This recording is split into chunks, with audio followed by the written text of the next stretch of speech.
लक्ष्मी निवास मालिकेच्या येणाऱ्या पुढील भागामध्ये आपल्याला असं बघायला मिळत आहे की आता भावना गाडेपाटलांना आणि आजीला सांगते की जान्हवीचा दशक्रिया विधीचा कार्यक्रम ठेवलेला आहे आणि आपल्याला सगळ्यांना तुम्हाला सुद्धा तिथे बोलवलेलं आहे।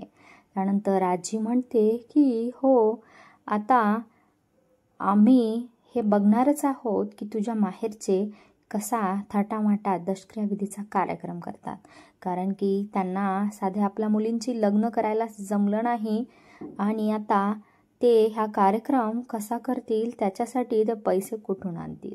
त्यावेळेस भावना चिडते आणि म्हणते की माझे आई बाबा हा कार्यक्रम करायला समर्थ आहेत। त्यानंतर आजी म्हणते की तुझ्या आईने आता आपल्या मुलीचा मृत्यू कसा काय मान्य केला ते मला आता येऊन बघायचंच आहे। तर नीलांबरी आणि रेणुका आपल्याला सगळ्यांना तिथे अगदी ठासून जायचं आहे, अगदी झाडून आपण गाडेपाटील कुटुंब हिच्या माहेरी जाणार आहोत आणि तो कार्यक्रम ते कसा करतायत ते आपण तिथे जाऊन बघणार आहोत।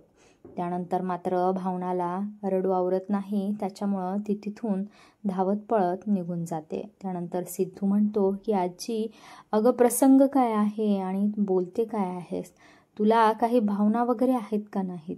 त्यानंतर आजी म्हणते की तू निव्वळ कोडगा झालेला आहेस, तू तुझ्या बायकोच्या प्रेमामध्ये पार डुबलेला आहेस, त्याच्यामुळे तुला काहीही दिसत नाहीयेस आणि असं म्हणून आजी तिथून निघून जाते। त्यानंतर रेणुका मात्र सिद्धूला आधार देते, ती म्हणते की ते भावनाचं माहेरचं कुटुंब सुद्धा तुझंच आहे, तर तुला जेवढी होता येईल तेवढी मदत तू त्यांना कर, आपले ते व्याही आहेत, आपल्याला सगळ्यांना त्या कार्यक्रमाला जावंच लागेल।